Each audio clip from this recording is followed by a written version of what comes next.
It is my honor to welcome Sir Paul Tucker, Research Fellow at the Harvard Kennedy School and author of Global Discord, Values and Power in a Fractured World Order. So, Paul, welcome to Forward Guidance. How are you doing? I'm very well, and I'm very glad to be here. And you should use the "sir" bit only once, not again, please. I'm very proud and honored to have been knighted by my country, but Americans are almost too polite, so call me Paul from now on. All right. I promise that will be the last one. Sir Paul, no, I'm just kidding. What motivated you to write the book? I understand you have a thesis that you feel quite strongly about. What do you mean by global discord? Yes. Well, gracious, the mid-zeros, really. So before the financial crisis and very much after the financial crisis, I just thought the world was changing in profound ways through the rise of China, the miracle of compound growth. And I thought that the rise of China had the potential to change the world because its governing ideology is so completely different to the ideology, in a way, our ideology, our way of life that has so dominated the world over the last 70 years. And I thought this would have profound implications for international cooperation, international regimes, international organizations. And I wanted to write a book that addressed that at a high level, a level, if you like, of international political theory, but also at ground level in terms of what it means for policy in various fields, with a ladder between what I call the book's high road and the book's low road. Yes, and what are the consequences of this? I know when China first emerged on the scene as a rising economic power, analysts said China is adopting parts of Western economically, so too it will follow that it will become more democratic. How has that thesis played out in your evaluation? Well, it's played out very poorly, and I don't think that's very surprising, but I think there's another point to be made about it. This goes back to the 1990s, really, where the view was that Deng Xiaoping's economic liberalizations would inevitably lead to political liberalization in China. Now, I didn't think that was very likely as it happens, but I don't think it was unreasonable for people to think, well, actually, it really might lead to political liberalization. That I think it was reasonable for people to put a higher probability on that than I did. But I think it was crazy for people to put all their chips on it. And I thought that at the time. I thought, why are we conducting ourselves in ways where we're effectively relying on China liberalizing politically? Because in a sense, why should the party want to liberalize? Just being realistic about it. The party has ruled China since 1949, and it presumably quite likes ruling China, and so why should it give up ruling China? Now, to be fair to the 1990s, the Washington did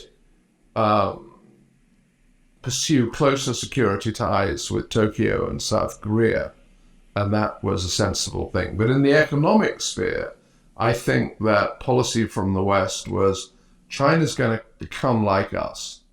And if nowhere else, that completely blew up in the trade sphere and in the World Trade Organization, which we could talk about. I think it's rather more severe than that. But just in the economic sphere alone, the optimism turned out to be ungrounded. As a lot in the book, you focus on multinational institutions such as the Bank of International Settlements, where you work. You're a former central banker at the Bank of England. There's also the World Trade Organization and the GATT. What do you think were the failings on trade policy that stand out most to you? So I think the best way of explaining this is to tell a story of a particular case and the sting comes at the end. So going back just about a decade, there was a case that went to the WTO concerning subsidies, export subsidies, from Chinese state-owned enterprises. So China was using its state-owned enterprises to subsidize exports. Its exports were cheaper than they would otherwise have been. And the United States said, oh, you can't do that. Such subsidies are illegal under the WTO treaty. And in the jargon, you must either stop doing it or we will put in place what are called countervailing measures, which just means imposing tariffs. So China, if you think of it very simply, China reduces the price, and America then pushes up the price by charging a tariff. And Beijing responded to Washington by saying, oh no, you can't do that. You can't employ those countervailing measures because our subsidies are not subsidies within the meaning of the treaty. So it goes to dispute resolution, and it goes through the hierarchy of bodies and ends up in the appellate board. And the appellate board finds in favor of China. And it finds in favor of China because it says that within the meaning of the treaty, state-owned enterprises aren't, I think the term is, public bodies. Now, there's a sense in which your viewers and listeners will think this is plainly crazy, because it's a party-led state, and of course they were carrying out the wishes of the state. But what we should pause, and then that's all true, and Washington was very annoyed, and it was all very bad, and this is part of the background to the United States not continuing to appoint judges to the appellate board in the WTO, and partly why the WTO is now sclerotic. But that's not the really big problem. So judges decide things in constitutional democracies all the time in ways that we don't like. But we let the decision stand as a backward-looking matter. It's part of the rule of law. And we say, but as a forward-looking matter, we need to change the law. That's quite hard sometimes in the United States, given the system, but it happens. And in a Westminster-style democracy like Britain, it's quite easy. And one of the reasons our judges are so independent, so unpolitical compared to American judges, is it's so much easier for Parliament to fix the forward-looking law. So that's the model that one has. One accepts the determination of the judges, and if one needs to, one fixes the law going forward. So that basic approach should apply to the WTO. So what one would expect to happen is a bargaining session, a negotiation, diplomacy between Beijing and Washington, say with Brussels, they're the other great trade power, conceivably with Tokyo as well. And they'd come up with some kind of agreement where Washington would make good some of its losses, Europe too, and Beijing would give up some of its gains, but not entirely. And then somebody clever at that kind of thing would translate that into words that could be put into the treaty, and things would be much better than otherwise. Except that's not possible. Because under the WTO, every member has a veto. So you think, wow, that's quite something. I mean, we can never change it. Well, we better get rid of the veto. Well, you can't, because everybody's got a veto over the veto. You can't veto the veto. And then you think, and the purpose of the story will, this is chapter 17 of the book, will become apparent, I hope. So you then think, so what was going on when they agreed this WTO treaty? So here are two images to have in mind. The first is crazy and the second is irresponsible. The first would be, we are writing the perfect treaty. It will never need changing for all time. I mean, I've been a bureaucrat, not in trade, but in other things. No one thinks that. I mean, that's just, not professional. But the other thing you could be thinking is, well, but nothing very bad can go wrong, because yes, the world will change and new countries will rise and they'll become powers, but they're never going to challenge the basic liberal trade order. They're basically going to buy into the vision that is inherent in the WTO treaty and in the GATT before that. Well, that's just not true. That's just not true. I mean, China's not. I mean, China wants to use its great might, which is to subsidize its exports. And in a sense, I don't think that makes them bad or anything like that. I think the treaty was deeply flawed because it gave everybody a veto, as though the world was lovely and you'd never need profound change. Well, actually, we can't even bargain our way out of a big dispute. And Paul, what are the consequences of China imposing tariffs and not going along with the trade? On the face of it, if the U.S. runs, is the printer of the global hegemonic currency, the dollar, there is an avid demand for dollar-based debt instruments. So when China runs a trade surplus and the U.S. runs a trade deficit, they just we basically get we buy more than they sell from us, and we create paper that they put in their treasuries. On the face of it, it sounds like a pretty good deal for America. What am I missing from that oversimplified analysis? No, it's a really great question, of course. So I think the place to start is, well, China's subsidizing and America's getting cheaper imports. That's good for consumers, because it means that whatever their real disposable income is, they've now got more of it and they can spend a bit more on other things. I mean, everyone always defends, not everyone, a lot of people particularly business people, tend to defend and think of free trade in terms of exports. Free trade is all about the benefits of imports and cheaper imports and what economists call comparative advantage. Now, this isn't always wonderful. In aggregate, it can be wonderful, but it can be costly to particular industries and particular localities. And the United States, I mean, there's now research that shows that some local areas did suffer because of cheaper imports from China. Now, that of itself doesn't make trade a bad thing, because America is a very rich country, and it could have done more to redistribute resources in the United States and help retrain people and things like that. But if China continues to grow at an absolutely vast rate, say it becomes 4 times as big as the United States, well, then the United States, and it continued to subsidize exports, the United States would not be able to afford to offset the costs, the social costs of subsidized imports. The monetary side of this is very interesting in that another part of this, so I'm now completely switching tack to the monetary and financial things, which is, so if you're subsidizing exports, you can think of this as a mercantilist policy in which you, in this case China, becomes a net saver. And if the country is very big, as it is, what that does is it pushes down the world real interest rate, which pushes up asset prices, which helps to create the kind of sense of froth that we've had at times over the past 25 years. One of the great mysteries I mean, it's not a kind of luxury mystery, it's a burning mystery, is why have world interest rates been so low?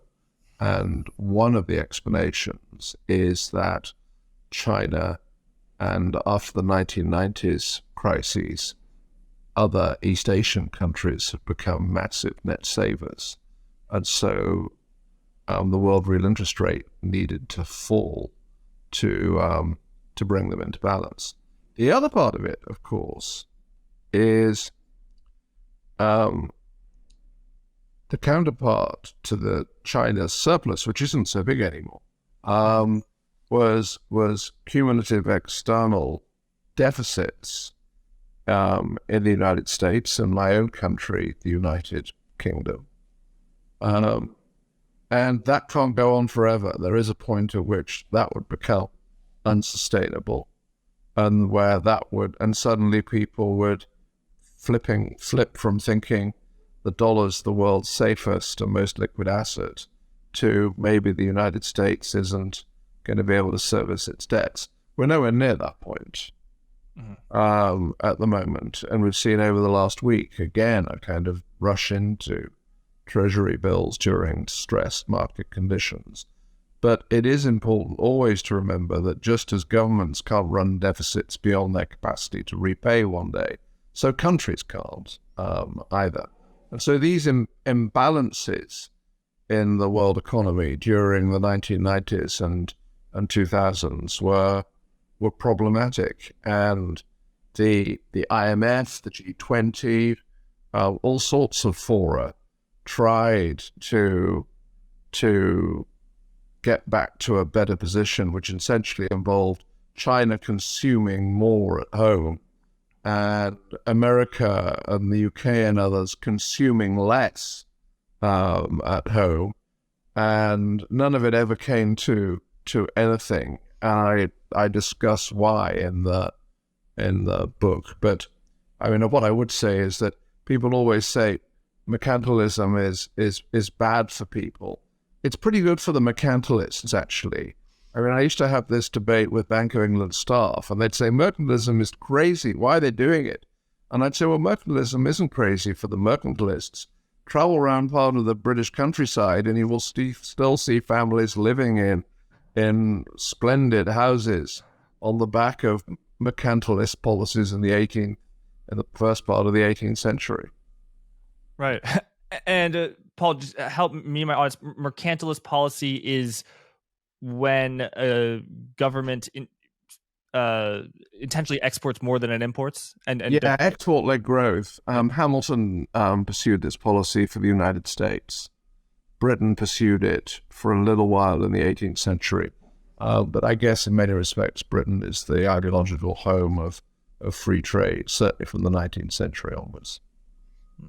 And where do you see this headed? So far, all of the issues you've been describing, the problems, have been economic. When does it become political? When does it become related to the military, geopolitical? Can you tell us what the Thucydides trap is? Yes. The analogies between France and Britain in the 17th and 18th century as rivals, as well as just the assumption that the U.S. will continue to be the hegemon. Is that under threat as China continues to grow and thrive? Okay, there's a lot there. Yes. That's fine. I want to break it into two bits. I want to say something, first of all, about China's net external investment, because your audience is kind of finance econ people. And then when I've done that, perhaps you could remind me to come back to Thucydides trap, and I'll broaden it out a bit. So China's got this massive surplus, no longer running a kind of adding to it greatly each year, but cumulatively it's gigantic. That's represented by the vast external reserves. So they have to employ that somewhere. And one of the ways they've employed it is through the Belt and Road strategy. And one of the interesting things about the Belt and Road strategy is that it has concentrated to a large degree on key infrastructural goods. So ports at the end of the great canals, ports in strategic places, which you can see there's an observational equivalence between their economic utility in terms of providing the Silk Road, again, a modern Silk Road, and some latent or incipient security capability. I mean, China now has a military base in Djibouti, roughly in the Gulf, and I think we will probably see more of that as the years pass, because rather like with my country in the 18th century and 19th, where we started off with coastal military bases to kind of protect the interests of our trade. China will want to protect the interests of our trade and its trade.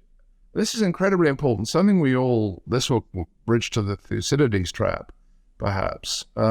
We all take for granted things like peaceful coexistence, which sounds rather abstract, but very concrete things, like the sea lanes being open, the Malacca Straits being open. So who does that? The great navies have done that. my country's Navy and then your country's Navy. And so it's not so easy to detach these military things from economic things. And another way they can't so easily be detached is the use of the dollar around the world is partly tied to American security relationships. There's an extraordinary moment in the mid-1970s. This was after, so just think this must have been an extraordinary time. Vietnam War, which didn't go well and was, just split American society in ways that I suspect the world is still living with. Watergate and the collapse of a presidency and concerns about the integrity of Washington. And then on top of that, the Bretton Woods fixed exchange rate regime unravels. And when people just say, people like me say, well, the Bretton Woods regime unraveled, that makes it sound as though something that had been going on between 1944 and 1972 or whatever it was, roughly 30 years unraveled. 30 years isn't a very long time. I was a central banker for longer than that. But actually the significance of the Bretton Woods regime unraveling was that under the Bretton Woods regime, the dollar was linked to gold. And it started to unravel when President de Gaulle of France said, I'm going to give you back some of the dollars I'm holding. I want you to give me gold. And America, under the pressure of the war and under pressure of the welfare state it was building, couldn't really afford to hold its peg against gold. And that eventually went. There's a splendidly funny moment about Nixon and the Smithsonian agreement during that, which we can come to if you like. But the real significance is this was the first time for 250 years that the world's monetary system hadn't been attached to a commodity. And it took the best part of 15, 20 years for the central banks to figure out how to run a fiat monetary system. And so why would people want to hold the dollar? So here's the geopolitics. Mm-hmm. So in the mid-1970s, there is a deputation from Washington to Saudi Arabia, the State Department, and I think the Treasury Department as well, but I'm not sure about the composition of the groups. And they go to Saudi Arabia and they do a kind of grown-up version of, here's the deal. We will expand and extend our security services to you, arms sales, etc., training, etc., etc. And you in return, please, commit to carry on invoicing oil in dollars.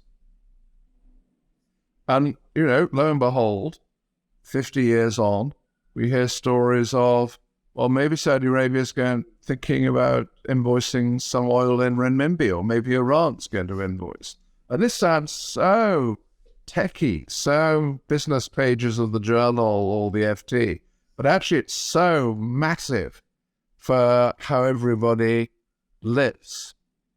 Because undermining the dollar's international use would reduce the capacity of America to provide the security umbrella that it has provided us all with in the free world over the past 50 years.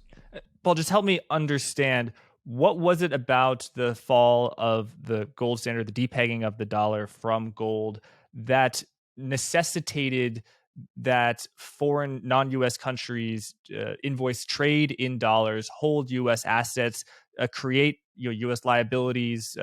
Why are sort of these offshore dollars so critical once the gold standard fell? And, in the example of the Saudis, and then what might the world be losing if what might the U.S. be losing if oil starts to be invoiced in renminbi or rubles? It's purely geopolitics, which is, if I hold a reserve currency, and I've been involved in the past of advising on and managing the UK's foreign exchange reserves, when you decide, well, we're mainly going to hold dollars, which is what everybody does around the world, it's really important that the dollar is going to be stable, and in particular, not have its value collapse, say by domestic inflation in the United States. Mm-hmm. So the end of the Bretton Woods, the question it posed was, will the United States, will the Federal Reserve be able to preserve the value of the dollar externally, not by managing its external value, but by maintaining its internal value? That's the first thing. And that in a sense, that is Paul Volcker's contribution to modernity, to prove that it could be done.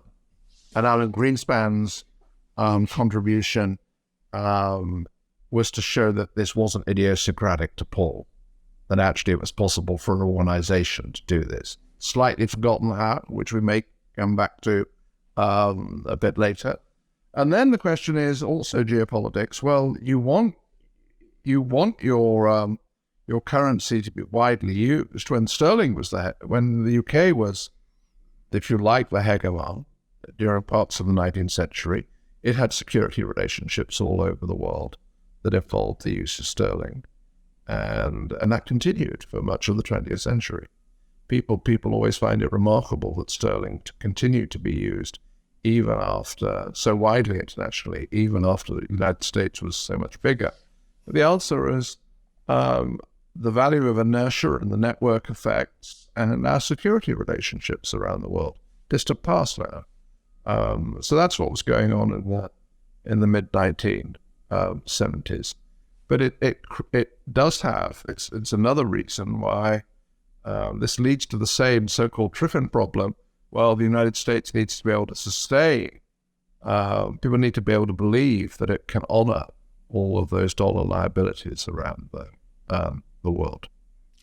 Can honor its liabilities to other countries that are denominated in dollars. That makes sense. What about other countries that have liabilities that are denominated in dollars? They have liabilities of which they're not the monetary sovereign. They can't print their way out. A certain country, in its own currency, if it wanted to borrow, it's 20%, but I can borrow 5% in dollars. So there, in the same way, there's a proliferation of dollar-denominated assets. There's been a proliferation of dollar-denominated liabilities. Yes. How has that impacted the U.S.'s as well as the Federal Reserve's responsibilities to provide assistance to the system during certain squeezes? You begin the book when you were at the Bank of England. You learned that the Federal Reserve during the Great Financial Crisis denied swap lines, the dollar swap lines that are now being sort of re-extended as we record on Friday, March 24th, to India. And that exasperated you to no end. Why? Somebody walked into my office and I think I was deputy governor at the time, and they said, the Fed has just refused India a swap line. And my response was, don't they realize India is going to be a power? And so my thought was, it's a mistake to alienate Delhi, because in the 21st century, the West is going to need to have a friendly relationship with Delhi. And so I thought the decision was above the pay grade of the Federal Reserve. I was not arguing, frankly, which would be against my previous book, How to Elect a Power, that the Federal Reserve should itself be weighing geopolitics and deciding what to do. But I did think it should have gone to the White House or the State Department. And if the United States saw foreign policy reasons for providing a line, well, then the U.S. Treasury could do that, and the Fed could finance the Treasury. I don't think the chair of the Fed should sit around doing geopolitics. But I do think I think this is true beyond central banking. I think that the holders of power, in particular specialized areas, need to be sensitive to the wider interests. Let me put it this way, and I think I talk about this in the introduction, that for most of my time in office, frankly, I was a staffer for 20-odd years, and I was a policymaker for a dozen years or something. And for most of that time, you could be a specialist in monetary and financial policy, which is what I was, without knowing anything about trade policy. You had to know some trade economics, for God's sake, but you didn't need to know the stuff that trade negotiators know. And even if somebody rather marvelously knew about monetary, financial, and trade policy, they didn't need to know about the laws of the sea, or war and peace, or health policy, or environmental policy. So we all lived in our little specialist silos, if you like. And I think that's over. I think the stakes are too high. And that doesn't mean that everybody should be doing everybody else's job, which would be appalling. But I think you need to know enough, or that today's incumbents need to know enough about other parts of government to, as it were, knock on the door and say, I've got this thing that's going to sound really techie, but I think it really matters to you. And the person you're visiting says, no, no, no. And then it's just monetary financial mumbo jumbo. And they say, no, no, no, no. This is going to make, in this case, Delhi really fed up. And I'm not going to do it because it doesn't fit with my mandate. But you need to think about this. And you need to have the sufficient knowledge, literacy, I would call it, to be able to knock on those doors, and then a relationship already that when you go through the door, the person doesn't think, I've never met this person before. Who the hell are they?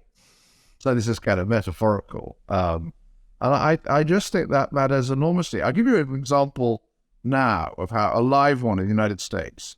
So the debt ceiling debate we're at that part of the political cycle again. And it's important to put it like that because this has happened before, and it's a hard knuckle combat within the Beltway where the stakes are pretty high in terms of domestic politics. And I want to say, this has come up since my book was published, but there's a similar example in the book, but this is a better one. I want to say, no, it's not like before. Vote default, vote Beijing. That if the debt ceiling isn't lifted and the United States defaults, that's a gift to Beijing. And I don't think this has crossed people's minds, because the very people that are contemplating a default are probably among the people most worried about the challenge presented to the United States by Beijing. And my point isn't to make criticisms of individuals in Congress or elsewhere, let alone of their party platform, but everybody's just got to raise their game in a way that my generation of policymakers didn't need to. Mm-hmm. I mean, extraordinary challenge of the times that our political leaders need to be bigger, during a period where for a while, probably in many places, they've been smaller. And we just have to hope that the attractions of office become greater during a period of enormous challenge. And where does the Thucydides trap come into that? What is that trap, and who is who? And how do you think it ends? So Thucydides was an ancient Greek. He was an Athenian, I think. I can't quite remember where he was born.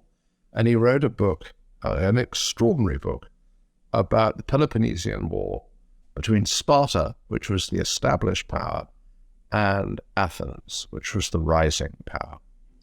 And towards the beginning, he says a sentence, I can't remember the exact quote, and in any case, he wrote it in ancient Greek, says, well, this all happened because Sparta was jealous of Athens' rise and nervous about it, and Athens was jealous of Sparta's extant power, and so they ended up fighting each other. Now, when people talk about the Thucydides trap, they often make war sound inevitable. Actually, a good deal of Thucydides' rather extraordinary book is about contingency and about, then they fell into doing this and then they fell into doing that, and actually they could have avoided this in some way. But anyway, this has become the standard model. A rising state ends up challenging an established state. An established state, seeing that coming, anticipates it and tries to contain the rise of the rising state. The rising state doesn't like that or even anticipates the containment policy and seeks to, etc., etc. So it ratchets up. And a classic example of this is the Second German Reich in my country at the end of the 19th century, beginning of the 20th century. And I think all of this, and I think Graham Allison's book, Harvard scholar on this, is all very illuminating. But I think there's illumination elsewhere. In that if you take the Second German Reich, British contest, it wasn't very ideological. It's just about power in a way, or relative power. Nor, in a different register, is the old Cold War terribly illuminating, because Stalin, Stalin's Soviet Union had participated in the preparations for the Bretton Woods institutions, the IMF, World Bank, the GATT, and then walked the Soviet bloc out of them in the late 1940s, maybe early 1950s, I can't remember. But what that meant was that the world basically had two completely distinct, self-contained economic blocs. We were part of the bigger one, I guess, but the Soviet Union bloc was technically innovative for a long time. That's why we were so worried. A kind of small tube for oil to pass in one direction and dollars in the other. But basically, it was a security and foreign policy thing with very unpleasant proxy wars fought all over the world, and obviously lots of espionage and so on, but not fought out in terms of commerce or in universities, but media and so on. Not much anyway. Whereas the contest between the People's Republic and the West is in everything, and it is everywhere. And I think a better, or certainly as good a source of illumination for that is the long struggle between my country, Britain, and France in the long 18th century, basically from 1689 to 1850. And it was, in the United States, you can see your Revolutionary War, War of Independence, as part of that great struggle, the French blockade. So on the coasts of India, Africa, Southeast Asia, it was just, of course, all over Europe. It was everywhere, and it was in everything. It included commerce as well. And it went on for so long that there were periods of rapprochement. Paris and London agreed something like a free trade treaty in the middle of the 18th century, and then fell into war again. And that moment wasn't recaptured until the 1860s. But there's something else about it too, which doesn't count, which, for example, the Second Reich, British problem, which destroyed Europe, for goodness sake, doesn't quite reflect. And that is, it was also an ideological struggle that, from the perspective of London, there's a French perspective, of course, as well, which at this distance is equally valid, but from the perspective of London, at the beginning of the 18th century, London's concern was with France's aspirations to universalist, absolutist monarchy. And at the end of the 18th century, it was, the British concern was the French universalist revolutionary project. And during that period, the Irish-British politician, writer Edmund Burke said, the problem with France isn't its power, it's that it's the wrong kind of power. And that's how we feel about Beijing. It's not just that they're very rich, which they're going to be, and very powerful, which they're going to be.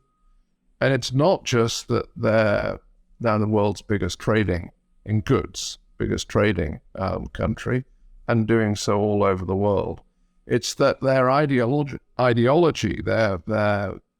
the deep values of their norms of their domestic governance and their ideas about international governance are fundamentally at odds with ours, and therefore it's not unreasonable for us to worry about whether this is a threat to our way of life.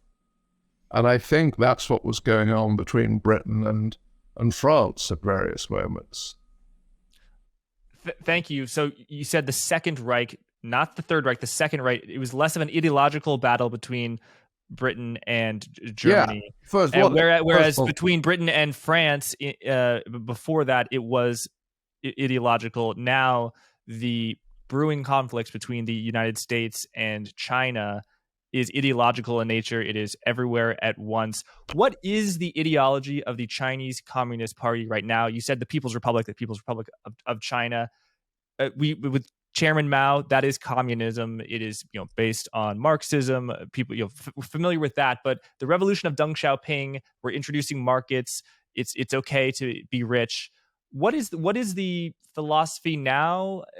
How do people think about that? I mean, they're not reading Karl Marx every day. I don't think. And it remains a Leninist party in a very important way, and in ways that leader Xi has made plain over recent years. But there's one document that I think sums up what they're against, which I think is quite useful, which I discuss in chapter 9. This, in 2013, a document was leaked from the Central Committee of the party called Document 9, which contains the 7 no's. And my book came out just before Christmas, and I've had the wonderful opportunity and privilege of being able to present it in various places. And I often do a hands up. I say, how many people here have heard of Document 9 and the 7 no's? And the answer is typically around 1 in 100. And it, without much variance around that at all. I would be in the 99. Very few people have heard of it. It's an extraordinary document which absolutely everybody should read. Document 9 contains the 7 no's. 5 of them are... it's a very well-constructed document. 5 of them are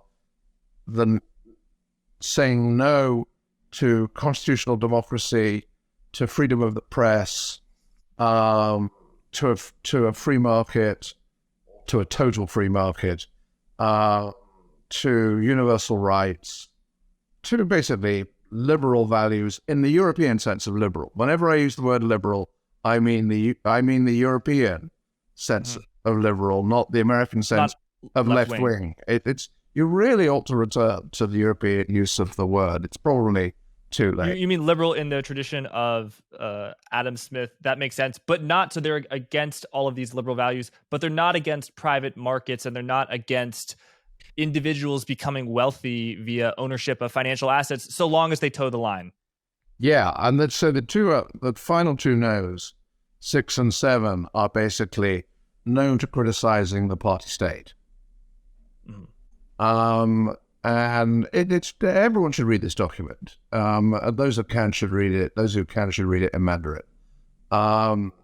It's a very important document, and it goes along with speeches during the period from very important people in the party that said, well, actually, the party stands above the state.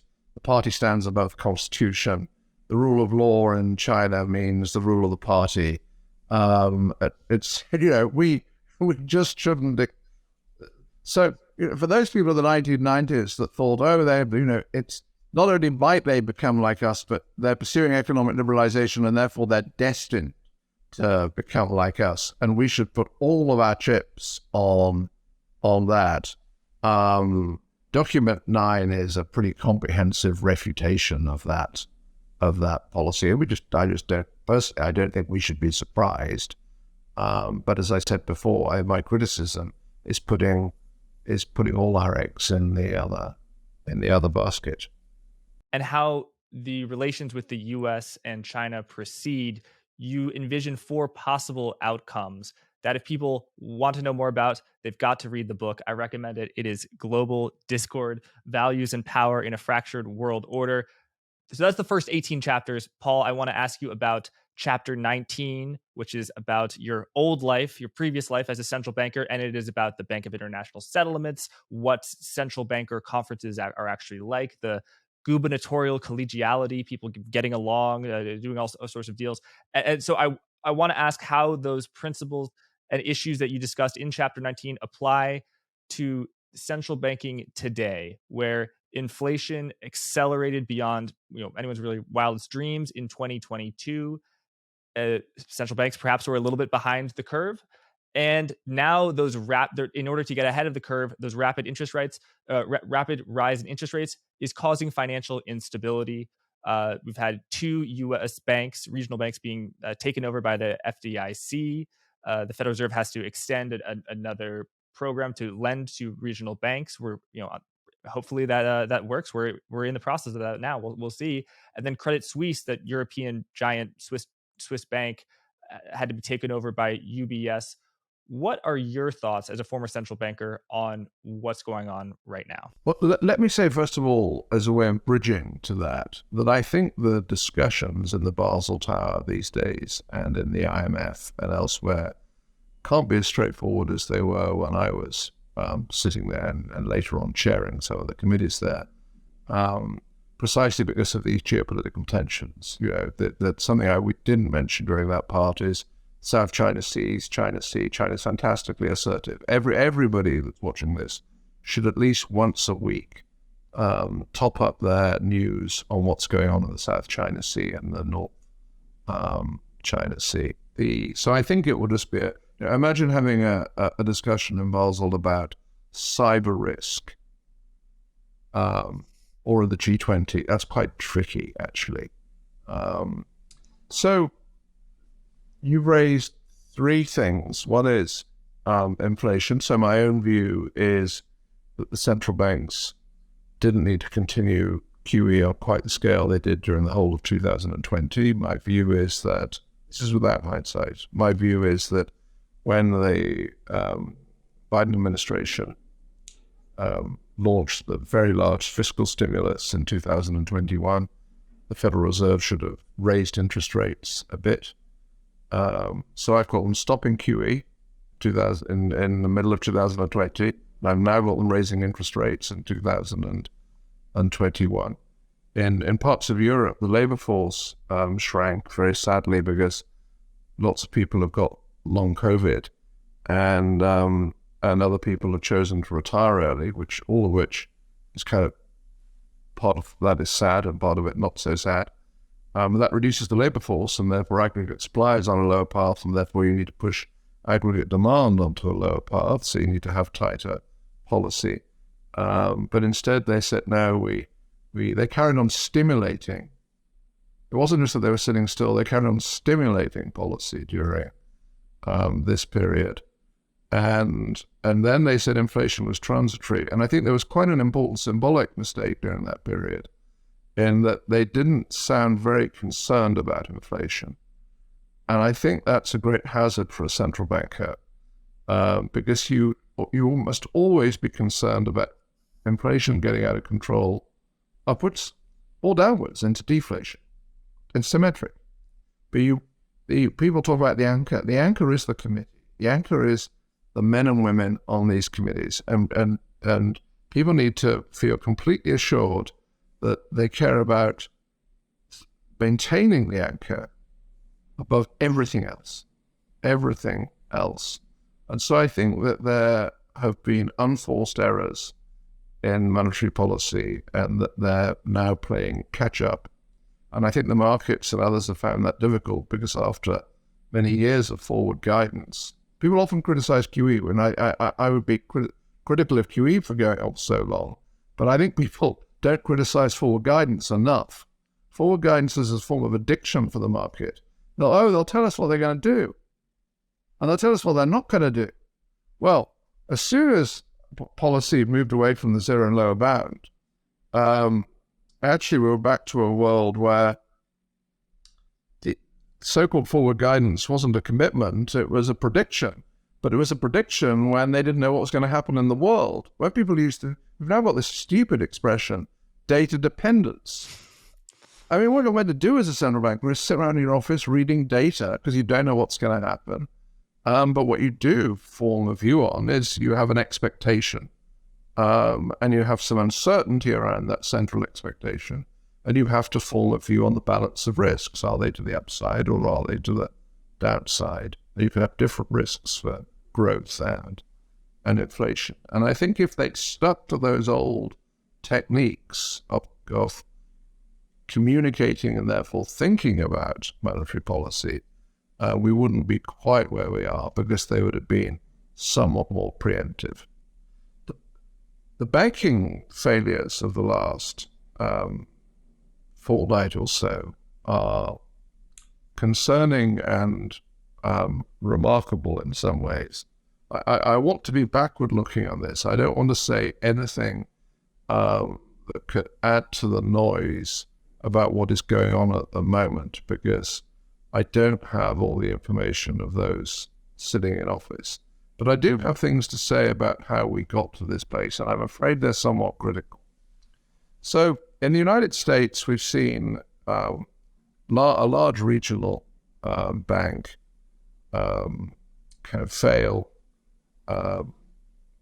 and partly because there was no resolution plan for it. What may not be widely known is that in 2019, the Federal Reserve and the FDIC effectively decided formally to cease resolution planning for large regional banks. Paul, what is a resolution plan? I'm someone who, the name of the show is Forward Guidance. We talk about rates, quantitative easing. I don't think I really know what a resolution plan is. It's the difference between sort of Fed watchers and professional central bankers. What is a resolution plan? I think this is really, I think the point you just made, I'm going to explain it in a moment, but I think this is absolutely vital. I think the fact that you don't know, and perhaps lots of your listeners and watchers don't know, viewers don't know, is why this has come about. So this is something that everybody ought to know about, and actually central bank governors, I'm already repeating things I said on the record when I was in office, and says central bank governors should talk about resolution policy a lot, because everybody needs to know about it in advance. A resolution policy is a policy for taking a distressed bank, I mean, not just illiquid, but worse than illiquid, not something that can be sorted out just by lending, that it's either solvent, insolvent, or not viable in some fundamental way, and getting it to shore or to safety without a taxpayer bailout. And that might be an orderly rundown, or it might be a recapitalization via what's called bailing in the bonds. Mm-hmm. So very simply, if you have, let's have one legal entity, a bank, it's got some deposit liabilities, it's some insured, some uninsured, it's got some equity, but also it's issued some bonds. And if it gets into difficulty, insolvency difficulty, well, the equity is obviously lost, but the bonds could be converted into equity, and the bank is recapitalized. So this should be familiar to American corporate finance people, because what I've just described is an administered Chapter 11 rather than a negotiated Chapter 11. And the reason for it not being negotiated by a bankruptcy judge is you don't have time. And secondly, it has an international dimension to it that no corporate Chapter 11 has to anything like the same degree. And it was agreed after the last crisis that there would be such resolution plans for everybody of any significance. And there is something called the key attributes, which is produced by a body that I happen to chair, but it's of no significance that I chaired it. And the United States decided in 2019, the Federal Reserve and the FDIC, not to do such resolution planning on a regular basis for the large regional banks. And this was reckless because it wasn't obvious that they otherwise had credible resolution plans. And I used to chair a body called the Systemic Risk Council with an extraordinary membership. Paul Volcker, who is with us, God rest his soul. Jean-Claude Trichet, the president of the European Central Bank in the past, now Velling, who had chaired the Basel Committee, Bill Donaldson, who chaired the SEC, and I could go on. I mean, basically, Sheila Bair, who created the Systemic Risk Council, who had chaired the FDIC, and we wrote a letter in 2019 to the Fed and the FDIC saying, you should not go ahead with these proposals that you have out for consultation, because it would involve stopping planning when you don't have a plan. And I am very sad. I am really very sad that it turned out they didn't have a plan. And I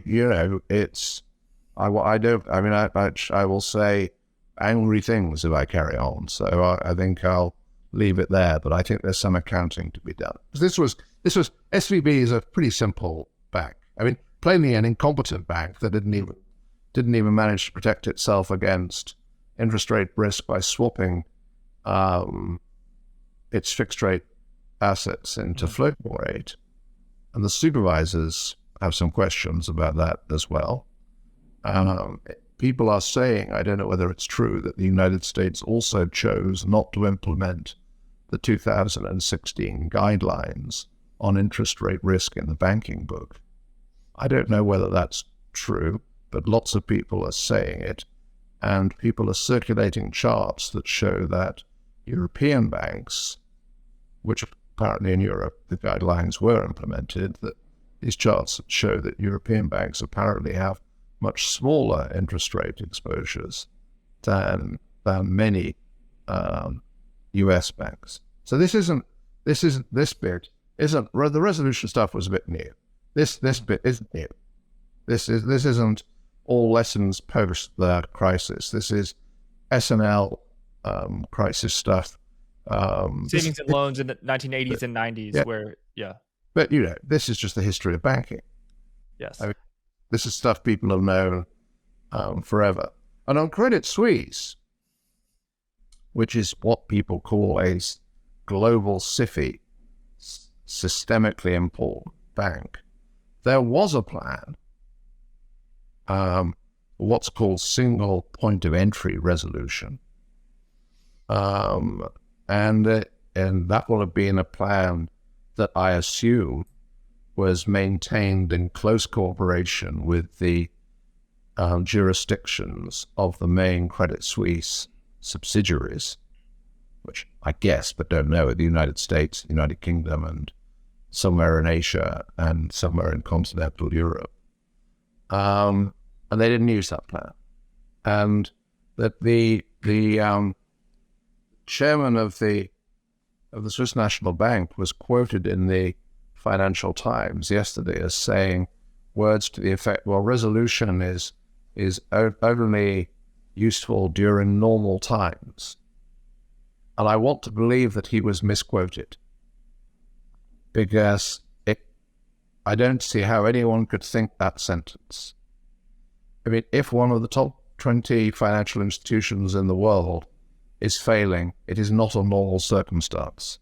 The resolution is, I gave speeches over the years saying resolution is about being in a better circle of hell.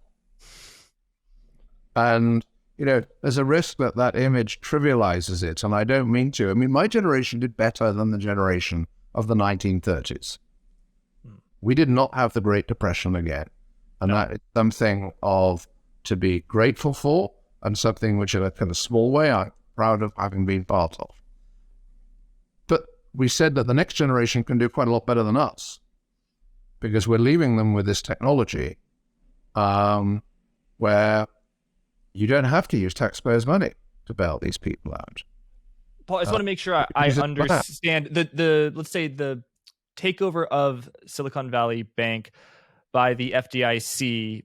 They took it over. The Treasury then insured deposits over the $250,000 limit, and the FDIC embarked upon an attempt to sell the assets of Silicon Valley Bank, both the actual securities, the loans, but also the business units to various parties to attract bids in the same way, Sheila Bair from the FDIC did in 2008 with Washington Mutual, for example. According to reporting from Bloomberg, I saw that there were bids, but those bids were not taken for reasons that were unclear. What would your resolution plan would have done different than? Oh, okay. Yeah. So I think SVB does have two entities at least. There's an operating bank and there's a holding company. There would have been internal debt between the operating bank and the holding company. The holding company would have issued, as well as equity to the market, it would have issued bonds to the market. And there'd be nothing else going on at the holding company level at all, no derivatives contracts or anything like that. The operating company, what I'm going to say doesn't depend on any details of SVB. The operating company gets into difficulty, it loses its equity is written off, but the internal loan or bond between the holding company and the operating company, that gets converted into equity. Mm-hmm. So the operating company is now recapitalized. So then the question is the holding company now still solvent or is it bust? If it's solvent, move forward. If it's bust, well, then you have to have a resolution at the holding company level, and that would involve writing off the equity because it's bust, and the bondholders, their bonds get converted into equity, or sufficient of their bonds sufficient proportion of their bonds is converted into equity to recapitalize the group, and they become, the ownership of the group moves from the previous equity holders to the old bondholders, who are now the equity holders. Now, in the United States, for various complicated reasons, this would be done via a bridge company administered by the FDIC, but all of that is detail. It's kind of important detail to executing it. It's not important detail in terms of understanding the basic structure. I actually think it would have been quite easy in this particular case. And the Systemic Risk Council letter from Volcker, Trichet, Gilbert, myself, and many others in 2019 said you should seriously consider requiring regional banks to issue this bail-inable debt as part of having a bail-in resolution plan for them. I don't understand why that wasn't done. And actually, had they done it, it's not just that it would have avoided the actions that you're describing, which it would have. Also, something else, something rather marvelous would be being said now, which is, my God, we seem to have overcome the problem of big bank failures. Not the very biggest bank, but actually by showing that that could have worked for a medium-sized bank, it would have given people much greater faith that it would work for the very large institutions. So I think that what's happened was avoidable, and I think that raises pretty big questions about banking policy going forward. But it's not quite the moment to be addressing those questions, because there's still a degree of nervousness out there, of course. Definitely. And the Federal Reserve hasn't yet got inflation under control, and so there's a lot more to be navigated yet. But I am, and I'm sure everyone feels this really. I mean, this is so soon after the last crisis. I mean, I would never have guessed, that people would have relaxed their vigilance so quickly after the last crisis. And look what's happened socially, culturally, constitutionally, even in both sides of the Atlantic. I mean, big financial crises, they dislocate our societies in really difficult ways. And we've got to have policies for dealing with them, and we've got to have policies that officials stick to. So in the United States, with the regional banks, they didn't even bother to have a policy. And in Switzerland, it seems that they had a policy and then didn't carry it out. And, I hope I'm wrong about those things. And for those concerned, I apologize if I have got the facts and my interpretation of the facts wrong. And so a bailout is injection of liquidity that's either funded by the government or just central banks. That's a bailout, but a bail-in is when the bondholders are forced to take losses. A bailout, as I use the word bailout, a bailout is when taxpayers provide solvency support in some way or guarantees. I don't think providing liquidity against good collateral is a bailout. I mean, banking is runnable. I agree with you. Yeah. Runnable. If I sitting there, or the people who are in central banking, if they lend against collateral, sensibly valued with haircuts, that's not a bailout. Mm-hmm. The bank has to repay, and if it doesn't repay, you realize the collateral. I mean, right? Yeah, I agree with you. If I was a dictator, I would not call the recent actions a bailout, but everyone else is calling it a bailout, so that's, you know what I mean? Well, the policymakers here, I mean, if I may say so, from really senior levels, just need to get America away from this language.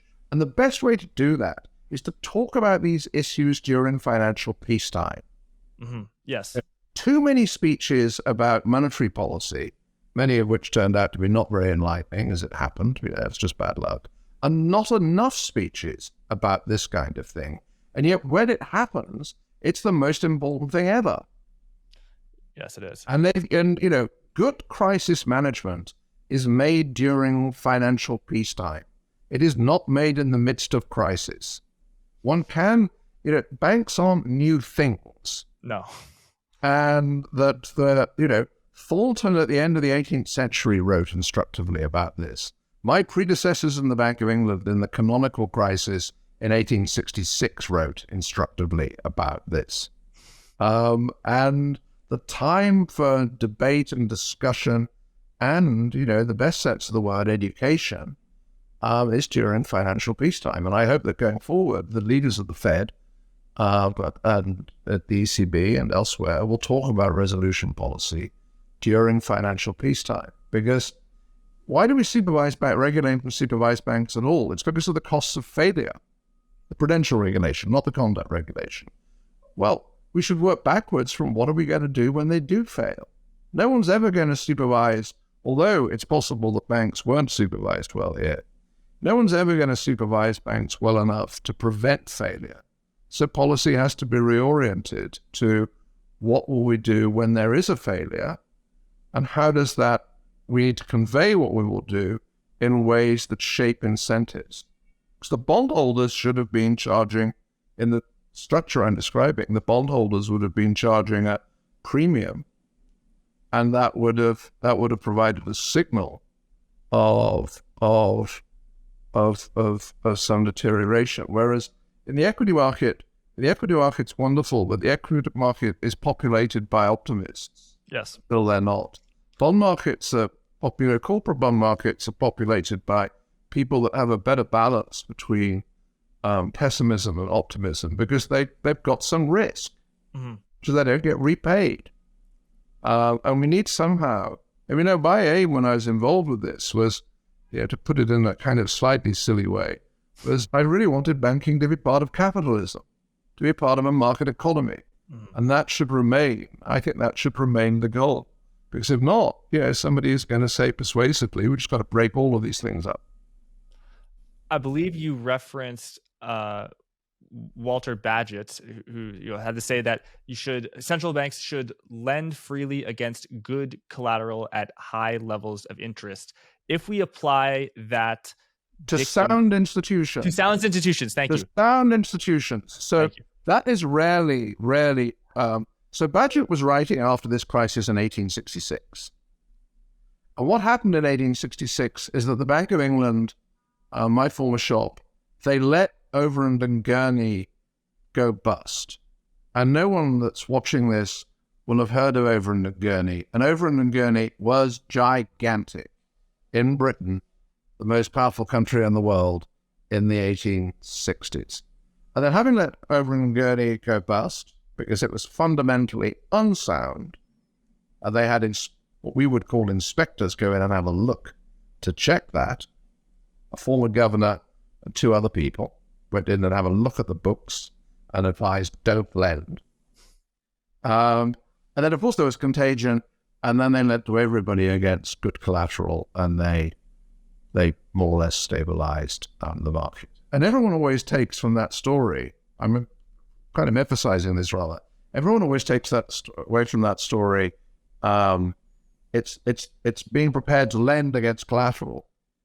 That's absolutely true. It's vital. But the first part of the story is important too. Don't lend to unsound firms. But what my generation tried to add, but if you're not going to lend to the unsound firm, then you need a plan, which we call a resolution plan, for the unsound firm not to collapse in a disorderly way. Yes. So you need liquidity policy and you need resolution policy, and everything else in prudential policy should work backwards from that. So I would hone in on two things: lend against good collateral and then at high levels of interest. Good collateral, the government, U.S. government securities that can be pledged in the Bank Term Funding Program, they're certainly of extremely high credit quality, but they have fallen in value because of interest rate risk as interest rates have risen. And the bank program lends $100 at par value instead of what the market value would say. And then also the high rate of interest, it's, I think, the overnight, it's the index swap plus 10 basis points. Is that a high rate of interest? So on the first bit, I mean, if the counterparties default and the Fed end up holding treasuries and they hold the treasuries to maturity, they're not going to lose money. That's why they'll be lending at par. On the interest rate, what matters actually is that you lend, it's not so much at a high rate of interest, it's at a rate of interest that is higher than the market rate. And so it needs to be, it's like an ex post insurance premium. So whether that's high enough, I'm not close enough to the detail to form a judgment. These are, when you get to the real details of things, you really do need to be part of the situation to make that. But the principles should be articulated before. The other thing you said is good collateral. It's actually, this is an expression kind of that one can be slightly loose about. One can lend against risky collateral as long as one understands it, knows how to value it, and knows what haircut to set.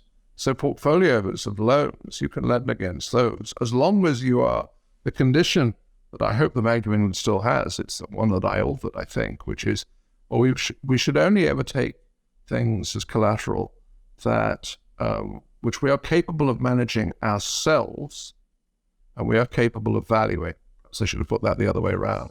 So, I think for some types of collateral, the New York Fed has occasionally or systematically hired outside bodies, asset managers to help them with. We didn't do that. We trained up.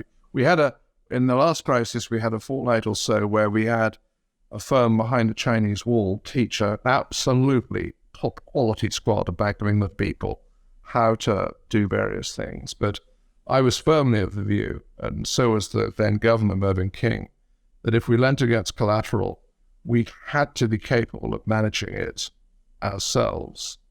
Because if the counterparty defaulted, we would be the owner of that collateral. I mean, when you take collateral, you always have to think about yourself as a contingent outright owner of those instruments. I mean, collateral, in my view, other than setting interest rates, collateral policy is what central banks do. And I think part of the solution for the liquidity problems in banks, Mervyn King has advocated a version of this, and I've advocated a version of it. I would have banks cover the entirety of their short-term liabilities with assets that are discountable at the central bank or central banks around the world at the discounted value. Paul, that makes such eminent sense. I don't imagine an argument that would be against that. Why is that not policy? Well, I hope it will be, and I hope all your listeners and viewers will say, this is a great policy. Where can we find where Tuck has written about this, where King's written about this? We both have. We both sent it out at some length, and I think it should happen. And this debate about should we raise the deposit insurance ceiling, which has been going on here in the United States, would go away in these circumstances. Because what the deposit insurance debate blurs is how we're handling a liquidity crisis and how we're handling a solvency crisis. The liquidity crisis, everybody with a short-term claim would be covered by the system I just described, because the central bank would lend, could be vast amounts of money, would lend against collateral, much of it prepositioned with the central bank, so long as the bank was sound. And if the bank wasn't sound, it would go through a resolution procedure where not only the insured depositors, but the uninsured depositors would take losses after equity, after the bail-in bonds, after subordinated debt. And actually, I think, I've written this out in one place, I think that the authorities ought to prescribe more the capital stack so that uninsured depositors, they get covered by my liquidity thing, or Mervyn's liquidity thing, when it's just a liquidity problem, and when it's a solvency thing, they eventually get all their money back, and possibly very quickly, because there are so many layers of protection ahead of that. And I think bank supervisors just haven't, they've continued to focus mainly on prophylactic supervision. And you know, I believe in prophylactic supervision. It's a job that I did as a young man. But I think the most important thing is to work backwards from failure. What would you do if it's illiquid? What would you do if it's insolvent? And perhaps there are other scenarios as well, I don't know. And I don't think they have done that. They either haven't planned as much on that as they should have done, or they have planned and they haven't stuck to the plans. And I think it's too early to be sure on that. For me, it looks as though the United States didn't do the plans, and for the regional banks, and for Switzerland, it looks to me as though they had a plan and didn't stick to it. And I think, but I want to be wrong about this, by the way. Yeah. I won't ask you how you think things are going, given your formal role, but I will ask that you talked about the capital stack. There's equity, then preferred, all the way down to depositors who should get paid first. I believe it's the case in the takeover of Credit Suisse by UBS that those bail-in bond holders were paid out nothing, while the equity holders took a severe haircut. However, they did get something. Is there precedent of that? Well, I'm not going to answer your question at any length, and that's because I've read the emergency legislation in English, but I haven't read it in German, and English isn't an official language of Switzerland. And although I am aware of the prospectus terms of the Swiss CoCos, I have not reread the prospectus. I think there is a question about if there were rights in the prospectus for the AT1s to be written down under contract, why was a provision needed in the emergency law to write them down as well? Normally people are quite careful about doing that, because if you put something in statute, it implies you need to do so, which implies they weren't satisfied that the contract covered it. But because that may be a misunderstanding. And I actually think that although that is understandably what the market is fussed about now, I think the bigger questions are, you had a plan. Why didn't you carry it through? And Thomas Jordan saying, well, the resolution is for normal circumstances. Of course it's not. The failure of a SIFI isn't normal. So I think, and what is the resolution plan for UBS? I mean, that question will need to be answered at some point, not in a great rush. It's important that things calm down, first of all. Paul, I think the set of issues raised by Switzerland is different from the set of issues raised here.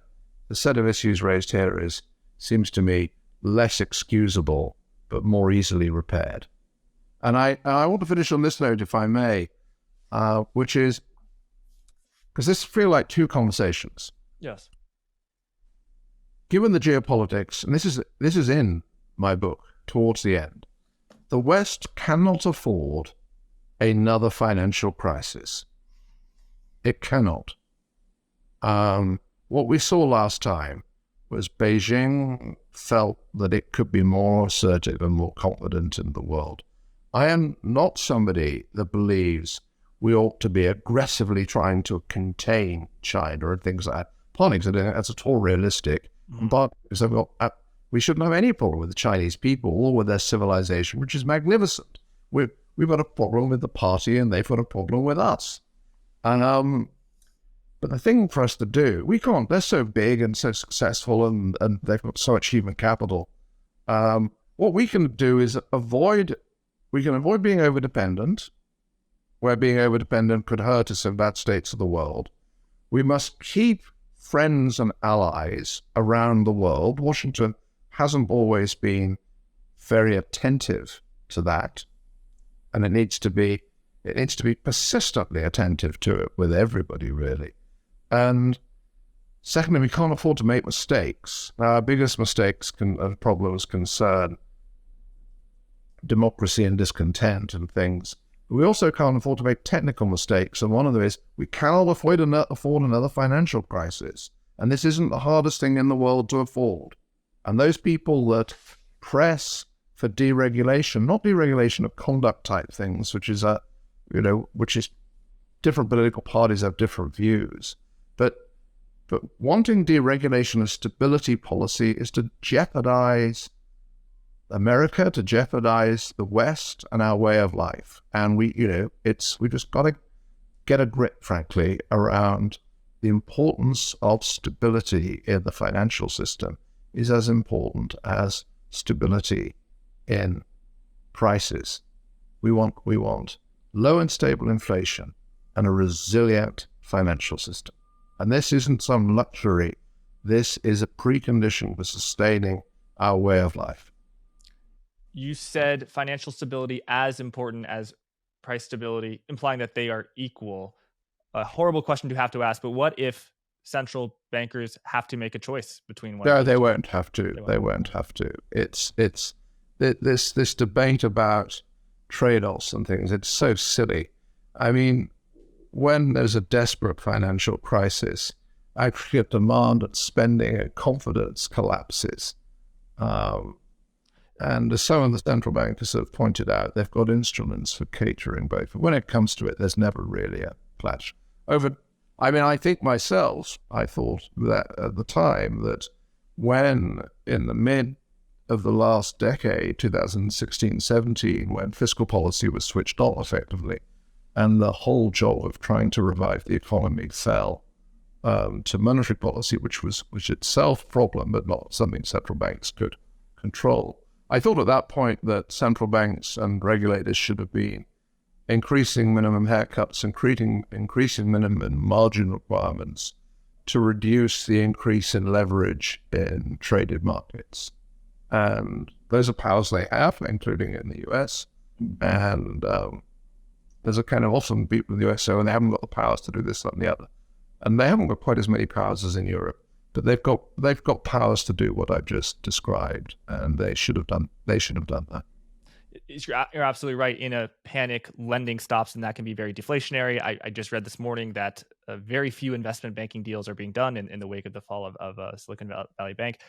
Paul, it's been an absolute pleasure to hear your insights. So generous with your time and your knowledge, and thank you also for tying a bow on those two conversations. I felt like we had two excellent conversations, one about geopolitics, one about central banking. So I'm glad you connected at the end. Your book is Global Discord, and everyone who is watching this interview needs to go out and buy it. Paul, thank you so much, and thank you everyone for watching. Well, thank you very much, and again, to your audience. Forward Guidance, the program you just enjoyed, hopefully, can be viewed on YouTube at Blockworks Macro, or heard as a podcast on Apple Podcast and Spotify. Episodes are typically released on Apple and Spotify a few hours before they air on YouTube. Please leave a review on Apple Podcast if you feel so inclined. Also, you can get 10% off to Permissionless 2023 and Blockworks Research using code GUIDANCE10. Thanks again, and be well.